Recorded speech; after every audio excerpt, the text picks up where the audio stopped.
Hello friends, welcome to career focus Udhampur YouTube channel.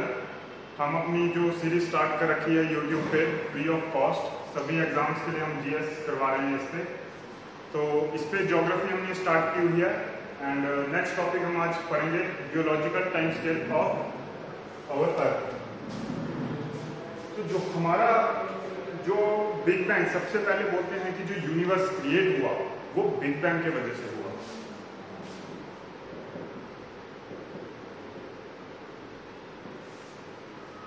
अब big bang क्या था कि जो पूरी अर्थ, जो यूनिवर्स है हमारा, वो पूरा एक पॉइंट एटम में था।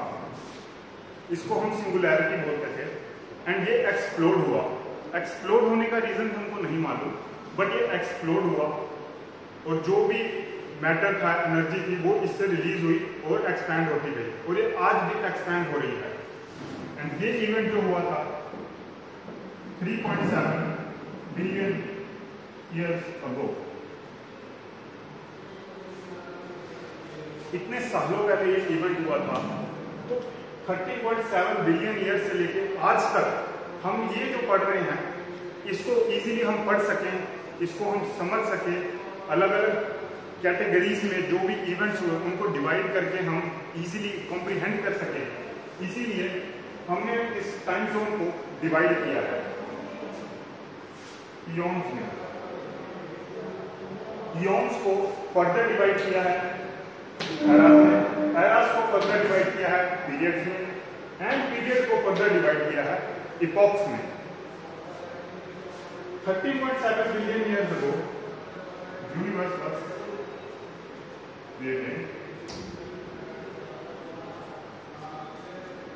और जो हमारा सोलर सिस्टम है, यानी कि हमारा सन, हमारा अर्थ और जो बाकी प्लैनेट्स हैं, वो बने थे 4.6 बिलियन ईयर्स अगो।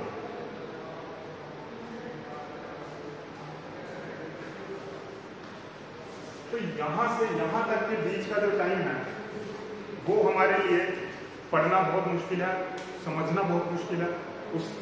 वो जो ये जो बीच का समय हम पढ़ना चाहते हैं, समझना चाहते हैं कि यहाँ हमारा ओरिजिन कैसे हुआ, अर्थ का ओरिजिन, पूरे यूनिवर्स का ओरिजिन, ये सब हम स्पेस साइंस में, फिजिक्स में, एस्ट्रोनॉमी में, एस्ट्रोफिजिक्स में, इन सब में पढ़ते हैं।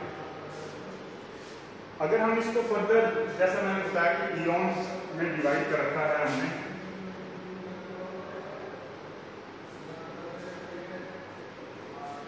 इयॉन्स में हमने सबसे पहले इसको डिवाइड किया है arctic eon, the next is Proterozoic eon and the next is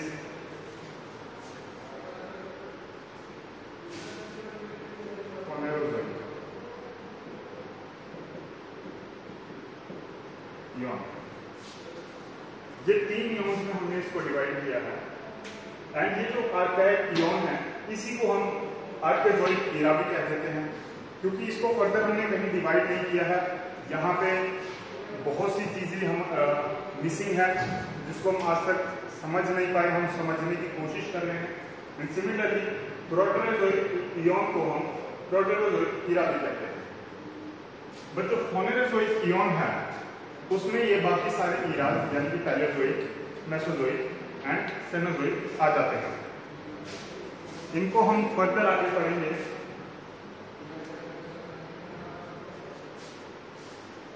जो हमारा आर्केजोइक ईरा है, ये अप्रोक्सीमेटली 3600 to 4800 मिलियन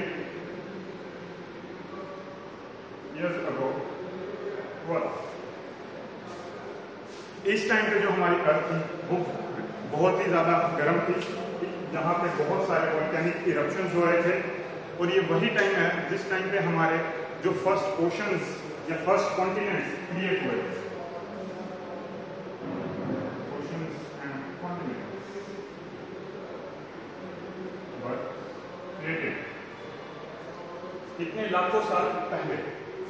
एंड जो सेकंड हमारा आता है प्रोटेरोजोइक ईरा, इसको हम एक और नाम से बोलते हैं, वो है प्री कैम्ब्रियन।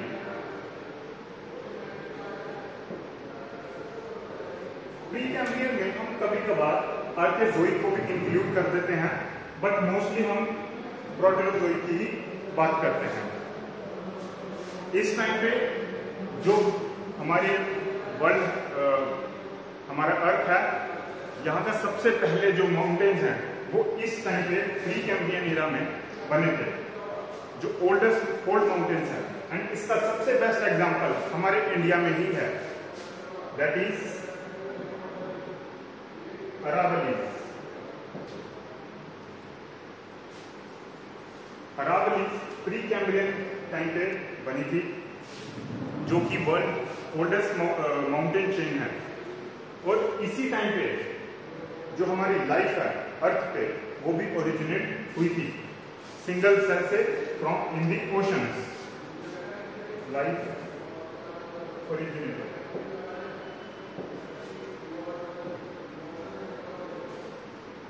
एंड जो सबसे पहले लाइफ हुई थी वो थी blue green algae.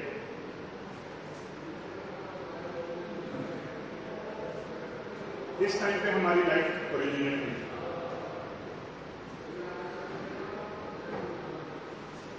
The next is Paleozoic era. And ये जो प्रोटेरोज़ोइक ईरा था, इसका टाइम फ्रेम अगर हम देखें तो वो होगा 570 to 3600 मिलियन ईयर्स। इनको हमने फर्दर पीरियड एंड इपॉक्स में ये डिवाइडेड नहीं है, बट आगे हम जो भी पढ़ेंगे वो आगे उनको फर्दर डिवाइड किया गया है और बेटर अंडरस्टैंडिंग के लिए, क्योंकि आपने देखा कि प्रोटेरोज़ोइक ईरा में ही हमारी लाइफ जो है ओरिजिनेट हुई है, तो उसके बाद हम फर्दर डिवाइड करके उसको पढ़ेंगे। जो पैलेओज़ोइक ईरा है हमारा, इसको हम कंसीडर करते हैं around 200 to 570 million years ago. 200 से 570 मिलियन ईयर्स पहले, साल पहले जो हमारा टाइम पीरियड था, उसको हम पैलेओज़ोइक कहते हैं। पैलेओज़ोइक को आगे फर्दर डिवाइड कर रखा है हमने पीरियड में। सबसे पहला इसमें आता है कैम्ब्रियन।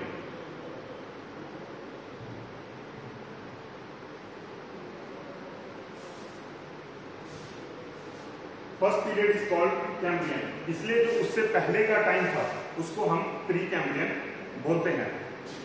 इस टाइम पे जो सबसे इंपॉर्टेंट इवेंट था वो था बर्थ ऑफ मरीन इनवर्टिब्रेट्स।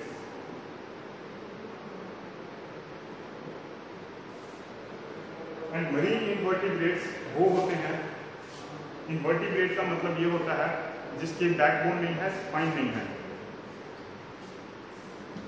हम और ज्यादातर जो मैमल्स एनिमल्स होते हैं वो वर्टिब्रेट्स में आते हैं, क्योंकि हमारी बैकबोन स्पाइन होती है। जिनकी नहीं होती उन्हें हम इनवर्टिब्रेट्स बोलते हैं। इस टाइप पे कैम्ब्रियन पीरियड में मरीन इनवर्टिब्रेट्स यानी कि जो पानी में उस टाइम के ओशंस में जो रहते थे उनका बर्थ हुआ। सेकंड जो था, सेकंड हमारा पीरियड था, उसको हम बोलते हैं ओर्डोविशियन।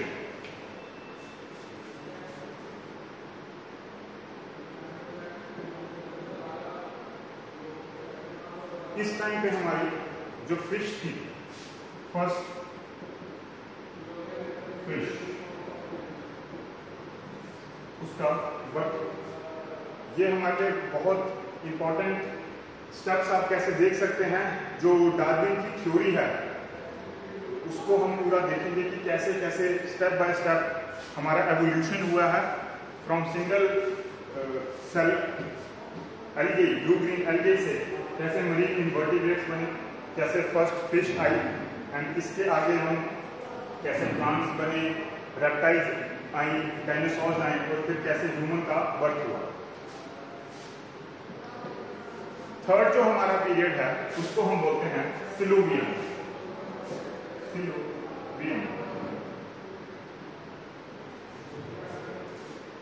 ये हमारा बहुत ही इंपॉर्टेंट पीरियड है, क्योंकि इस पीरियड में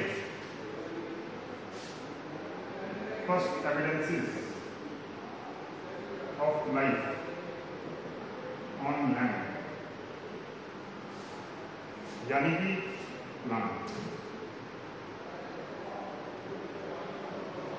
तो अगर एग्जाम में ये क्वेश्चन आए कि प्लांट्स सबसे पहले लैंड पे कौन से पीरियड में आए थे, तो आपका आंसर होगा सिलूवियन पीरियड। और जो सेकंड मैंने आपको बताया कि एक माउंटेन का जो फर्स्ट बने थे ओरिजिन है वो था आर्कियोलॉजिक एरिया में, यानी प्री कैम्ब्रियन एरा में, प्रोटोजोइक में। एंड जो सेकंड ओरिजिन है हमारे माउंटेन्स का वो हुआ है सिलूवियन पीरियड में, और इनको हम बोलते हैं Caledonian mountain. Caledonian mountain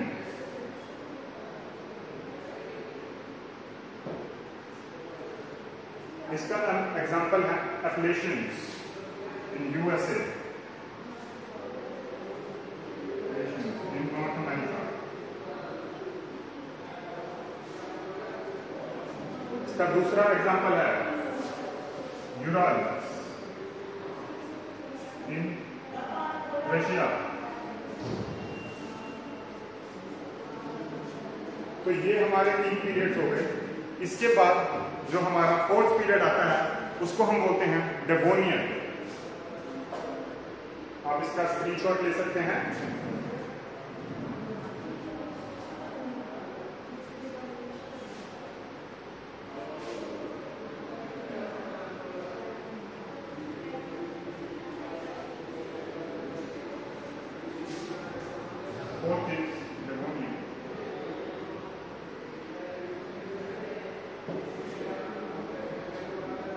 Devonian period में हमारे एम्फीबियंस है।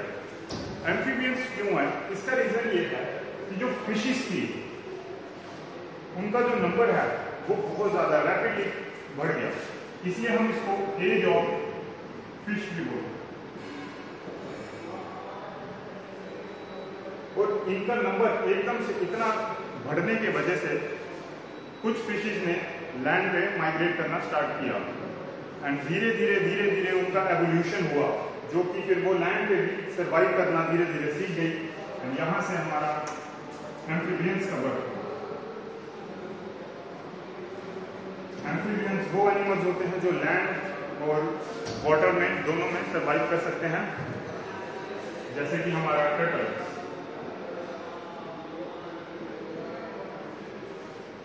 एंड जो नेक्स्ट हमारा 5th पीरियड है उसको हम बोलते हैं कार्बोनिफेरस।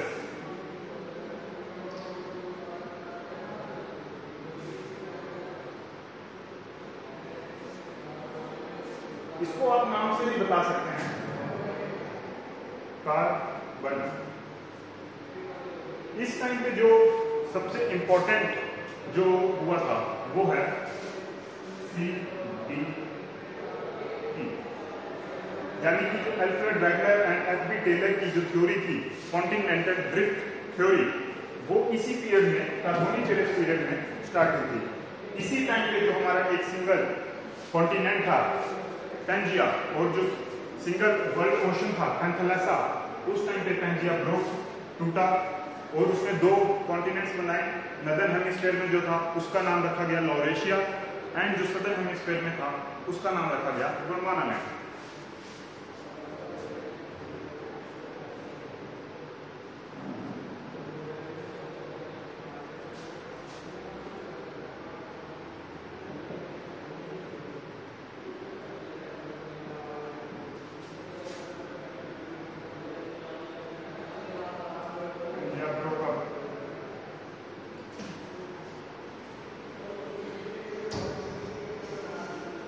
अब जब ये 2 पार्ट टूटे, जब पैंजिया टूटा, लॉरेशिया और गोंडवाना लैंड हमारे क्रिएट हुए, तो उससे जो काफी सारा पार्ट था वो हमारा समुद्र में डूब गया।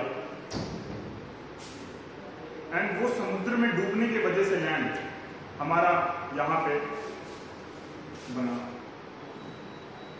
होल। एंड इस होल की वजह से इस पीरियड में हमारा कोल बनना स्टार्ट हुआ, इसीलिए इस पीरियड को कार्बोनिफेरस कहते हैं। आज जो इंडस्ट्रियल रेवोल्यूशन हुआ उस टाइम पे जो इंपॉर्टेंट कोल प्रोड्यूसिंग कंट्रीज थी लाइक जर्मनी, नॉर्थ सी का area, USA,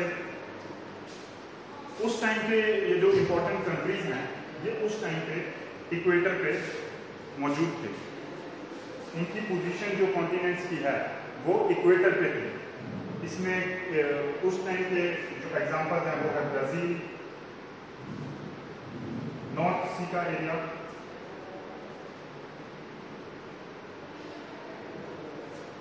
and north America. इसीलिए इन कंट्रीज में आज भी कोल बहुत ज्यादा अमाउंट में पाया जाता है।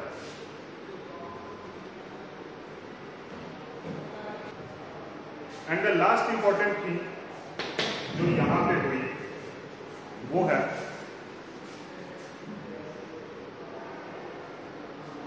वर्टिब्रेट्स का ओरिजिन, यानी कि वो एनिमल्स जिनमें स्पाइन होती है, बैकबोन होती है। अब देखिए जो एम्फीबियंस थे वो भी इनवर्टिब्रेट्स थे। यहाँ पे जब वो लैंड पे आए तब उनको मूवमेंट के लिए, उनको खड़ा होने के लिए स्पाइन की, बैकबोन की जरूरत पड़ी। एंड एवोल्यूशन के साथ उन्होंने ये डेवलप की and they were called the vertebrates. And जो हमारा 6th पीरियड है इसमें, उसको हम बोलते हैं पर्मियन।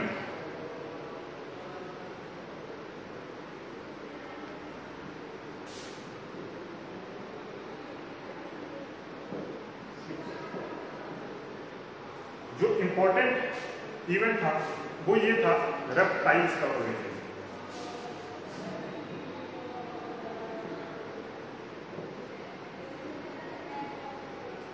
और इसी पीरियड में उन्होंने एम्फीबियंस पे डोमिनेशन भी अपना शुरू कर दिया। रेप्टाइल्स जैसे आपने देखा अभी कि बहुत मूवमेंट हुई हमारे कॉन्टिनेंट्स की, बहुत सारा जो पार्ट था उसका अंदर डूब गया। एंड बारिश वगैरह वहाँ उस टाइम पे मौसम हमारा एटमॉस्फेयर क्रिएट हो गया, तो बहुत सारा रेप्टाइल्स जो थे उन्होंने बर्थ लिया। And the most important reptile जो आज भी हम लोगों के बीच में प्रेजेंट है, जिनसे हमारी मम्मियाँ भी बहुत परेशान हैं, वो है कॉकरोचेस। इतने लाखों सालों से ये आज तक हमारे प्लेनेट पे एकदम सरवाइव कर रहे हैं। और कहा जाता है कि अगर कोई न्यूक्लियर वॉर या न्यूक्लियर अटैक भी किसी प्लेस पे होता है तो कॉकरोचेस को कुछ नहीं होगा। उन्होंने अपने आप को इस तरह एवॉल्व कर लिया है, इस तरीके का उनका स्ट्रक्चर बन गया है कि इतने सालों से वो यहाँ तक हमारे साथ रह रहे हैं और अपना एवोल्यूशन उन्होंने इतना किया है कि उनको कुछ नहीं हुआ है और न्यूक्लियर वॉर जैसे सिचुएशंस में भी उन्हें कुछ नहीं होगा। ये है हमारे 6 पीरियड्स पैलेओज़ोइक एरा के। The next is Mesozoic. Mesozoic जो आता है हमारा, वो आता है 65 to 200 million years ago.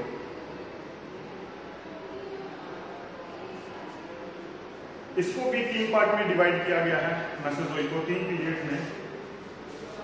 The first is Triassic. Triassic period में आपका फ्रॉग्स एंड टर्टल्स का बर्थ हुआ।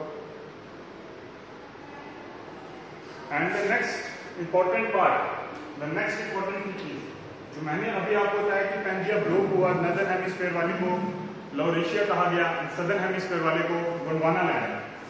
जो गोंडवाना लैंड था वो फर्दर ब्रेकअप हुआ।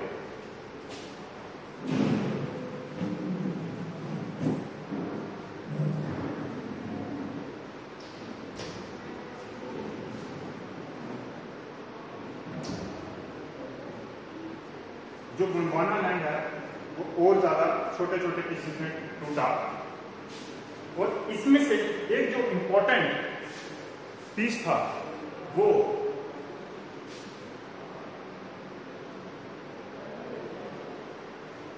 ये था, यानी कि हमारा पेनिनसुलर इंडिया का सदर्न पार्ट। ये हमारा गोंडवाना लैंड का पार्ट है जो बाद में ड्रिफ्ट करता हुआ सदर्न हेमिस्फीयर से आज हम नॉर्दर्न हेमिस्फीयर में अपने आप को देखते हैं इस ऐसे मूवमेंट की, एंड ये यूरेशिया प्लेट से जाकर टकराया, जिसके वजह से हमारे माउंटेन्स क्रिएट हुए, the youngest old mountains the Himalaya. ये हम आगे के अपने चैप्टर्स में पढ़ेंगे, बट ये आपको एक बेसिक आइडिया मैंने दे दिया है कि ये कब स्टार्ट हुआ, यानी कि ट्राइएसिक पीरियड में। जो नेक्स्ट हमारा पीरियड है वो आप सभी ने सुन रखा होगा, उसके ऊपर मूवीज भी देखी होंगी बहुत सारी, दैट इज जुरासिक पीरियड।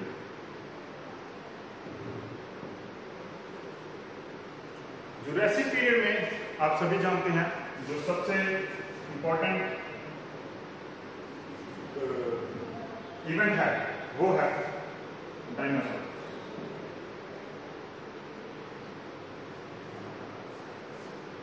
इस टाइम पे डायनासोर देखा गया, इसलिए इसको पीरियड ऑफ डायनासोर भी कहा जाता है। इस पीरियड में और कुछ इंपॉर्टेंट नहीं था सिवाय इसके। जो थर्ड और लास्ट पीरियड है मेसोजोइक में, उसको हम बोलते हैं क्रिटेशियस।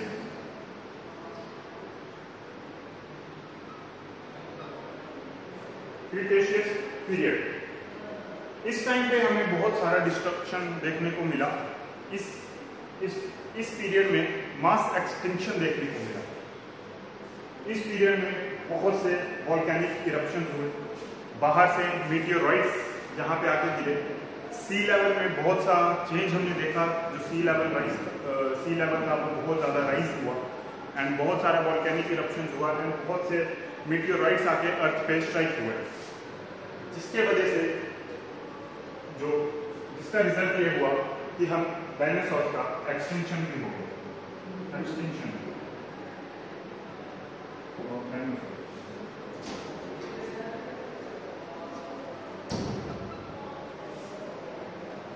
आप देख सकते हैं कि क्रिटेशियस पीरियड में डायनासोर्स का एक्सटिंक्शन हो गया, बट काफी सारे जैसे टर्टल्स, फ्रॉग्स, कॉकरोचेस, इन सब का एक्सटिंक्शन नहीं हुआ। ये आज भी हम लोगों के एनवायरनमेंट में पाए जाते हैं।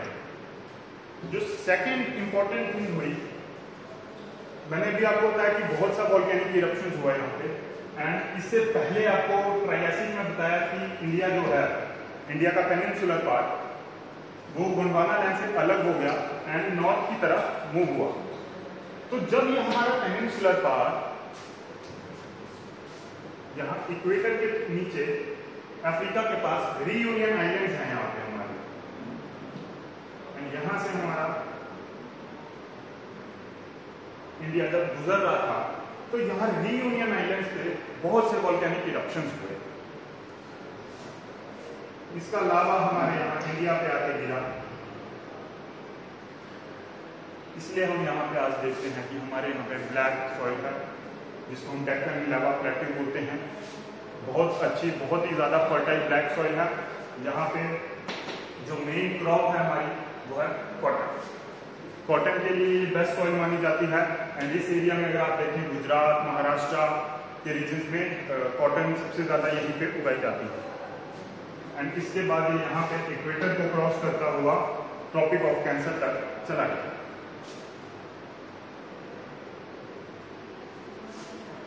एक मैंने इसमें आपको टर्म बताई मीटियोराइट्स, कि मीटियोराइट्स हमारे पूरे अर्थ पे आके इम्पैक्ट उन्होंने किया, जिसकी वजह से एक्सटिंक्शन हुआ डायनासोर। अब आपने ये बहुत बार टर्म पढ़ी होगी meteoroid, meteor and meteorites.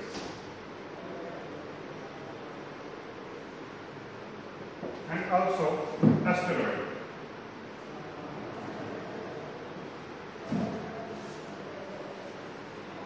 Asteroids कोई भी सॉलिड बॉडी है जो स्पेस में है, बट वो हमारे प्लैनेट से काफी छोटा होता है। एंड मोस्टली जो एस्टेरॉइड्स हैं वो एस्टेरॉइड बेल्ट में पाए जाते हैं, जो कि मार्स और जुपिटर के बीच में आती है।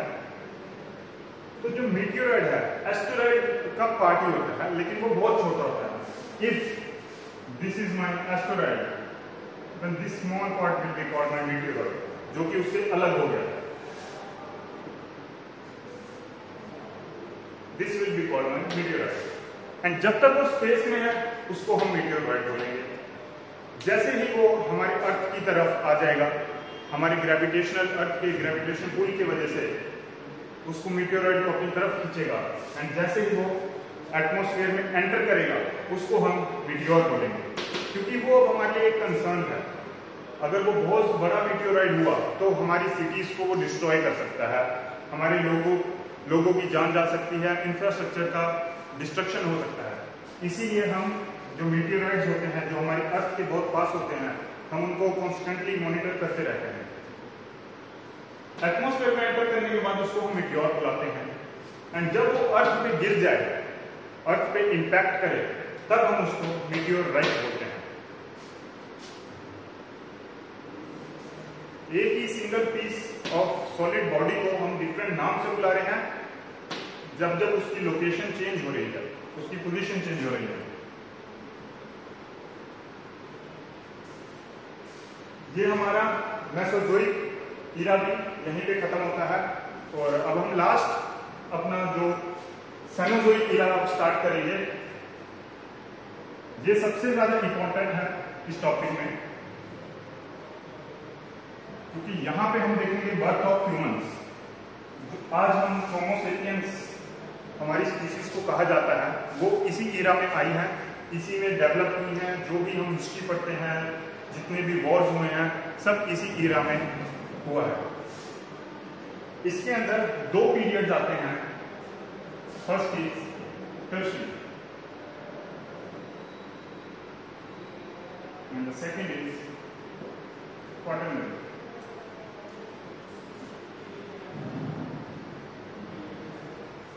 जो टर्शियरी पीरियड है उसको हमने फर्दर डिवाइड किया हुआ है।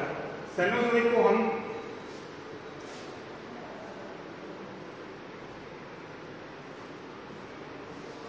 $65 million to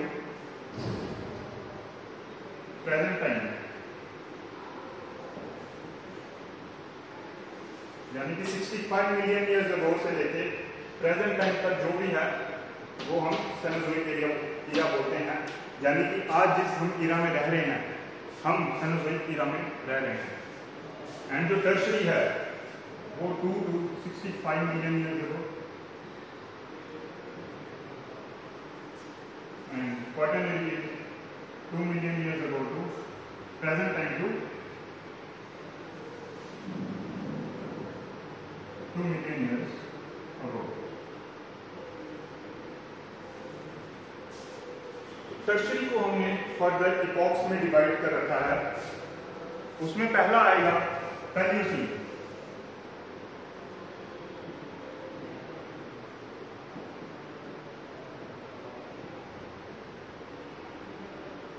इस इपॉक में हमने देखा कि जो स्मॉल मैमल्स हैं उनका बर्थ हुआ।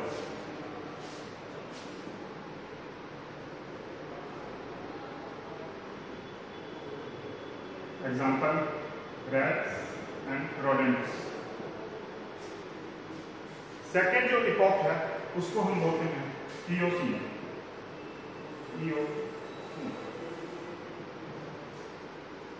इस टाइम पे हमारा जो इंडियन सब कॉन्टिनेंट है, जो गोंडवाना लैंड से ब्रेकअप हो गया था, वो इक्वेटर को क्रॉस करके ट्रॉपिक ऑफ कैंसर के पास जो यूरेशियन प्लेट है उससे टकरा गया था।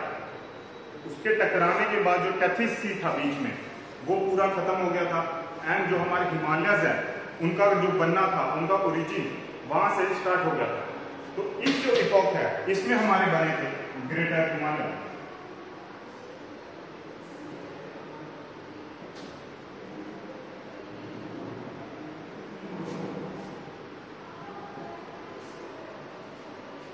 तीसरा जो पीरियड है, इपॉक है, उसको हम बोलेंगे ओलिगोसीन। इसमें हमारे मिडल हिमालय बने थे।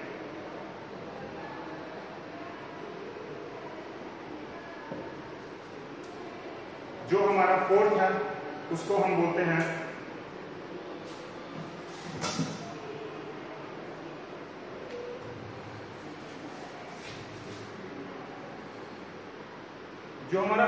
इपॉक है उसको हम बोलते हैं मायोसीन।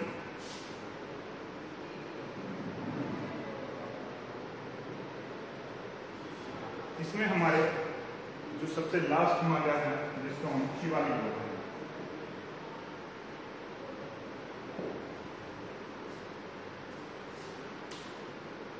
मायोसीन इपॉक में जो दूसरी इंपॉर्टेंट चीज है वो है flowering plants and trees.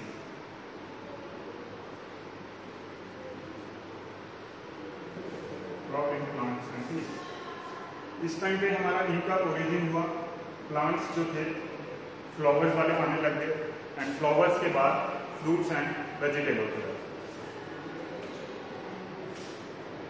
Fifth जो है हमारा उसको हम बोलते हैं प्लायोसीन।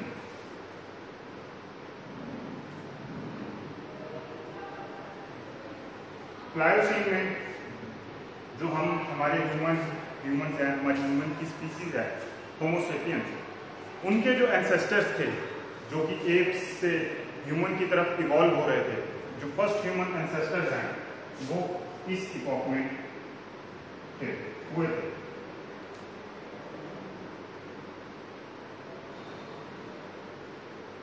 Human ancestors.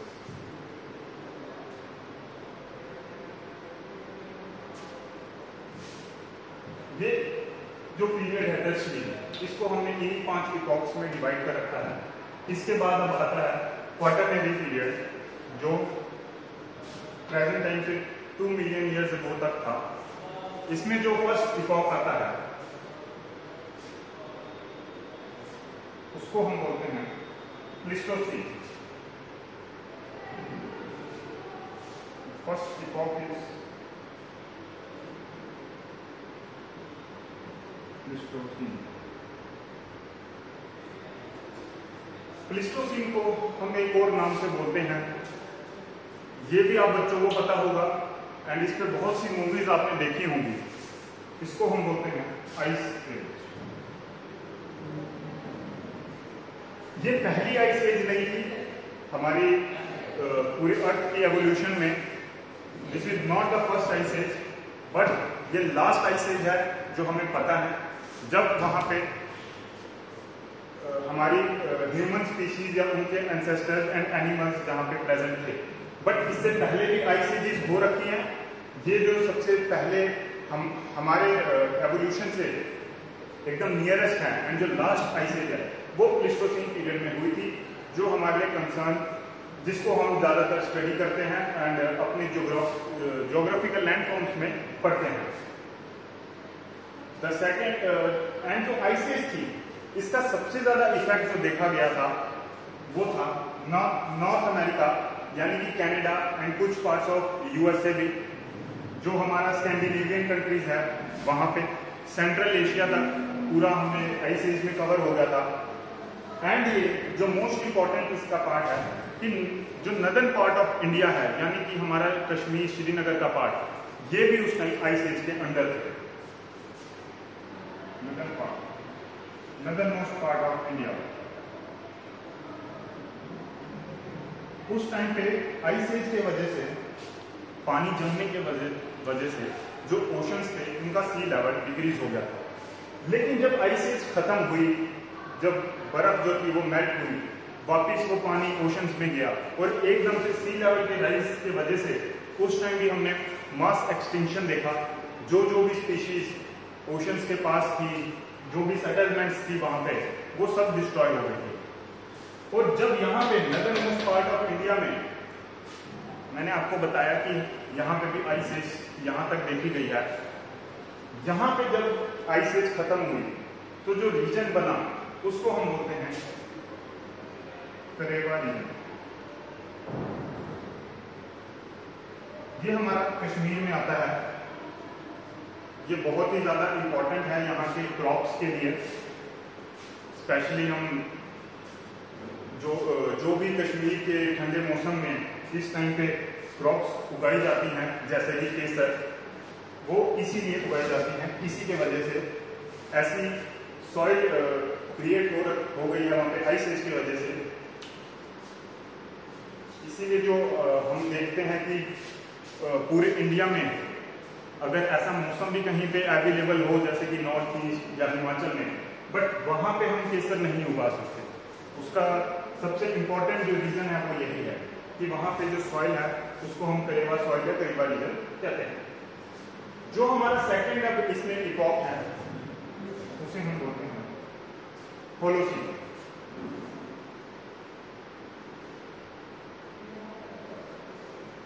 होलोसीन का टाइम पीरियड प्रेजेंट से 0 to 10,000 ईयर्स अबव है, यानी पिछले 10,000 साल से अभी तक उसको हम होलोसीन बोलते हैं।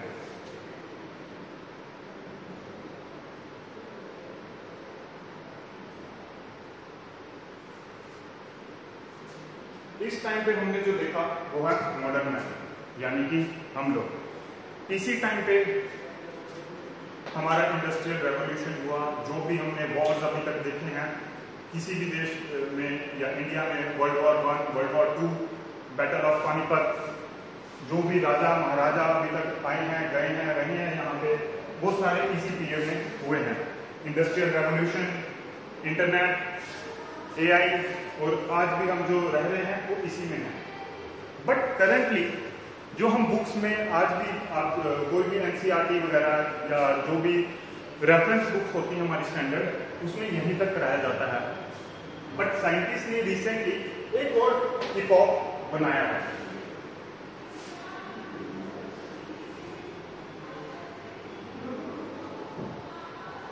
क्वाटरनरी में ही उसका कोई टाइम फ्रेम डिफाइन नहीं हुआ है अभी तक, बट उसको कहते हैं एंथ्रोपोसीन।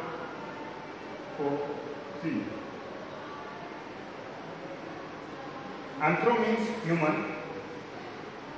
अब ये एंथ्रोपोसीन उन्होंने इसीलिए बनाया क्योंकि अभी तक जो भी पहले आइस एजेस आती थी जाती थी, हमारा जो अर्थ है वो हीटअप होता था, वापस कूल डाउन हो जाता था, वो सब नेचुरली होता था। जैसे कि आपने देखा जब डायनासोर्स एक्सटिंक्ट हुए तब क्रिटेशियस पीरियड में उस टाइम पे कितने सारे वॉल्केनिक इरप्शंस हुए, मिटियोर आके यहाँ पे गिरे, तो उसकी वजह से हमारा टेम्परेचर राइज हो गया। एंड देन फिर आइस एज आई, तब टेम्परेचर कितने ज़्यादा डाउन चले गए। बट एंथ्रोपोसीन साइंटिस्ट ने इसीलिए नाम दिया है इसे क्योंकि इसमें जो टेम्परेचर का राइज हम देख रहे हैं, ग्लोबल वार्मिंग हो रही है, क्लाइमेट चेंज हो रहा है, ये नेचुरली नहीं हो रहा है, इसमें ह्यूमन इंटरफेरेंस की वजह से हो रहा है। इस ह्यूमन इंटरफेरेंस की वजह से इसको न्यू इपॉक एक बोला गया है, एंथ्रोपोसीन। इसका डेफिनेट टाइम पीरियड अभी तक कोई डिसाइड नहीं हुआ है, या साइंटिस्ट इसको अलग अलग कंट्रीज के साइंटिस्ट के बीच में एक म्यूचुअली वो उस पर नहीं आए हैं डिसीजन पे कि यही एक टाइम फ्रेम होना चाहिए है। बट रफली अगर देखा जाए तो वो इंडस्ट्रियल रेवोल्यूशन,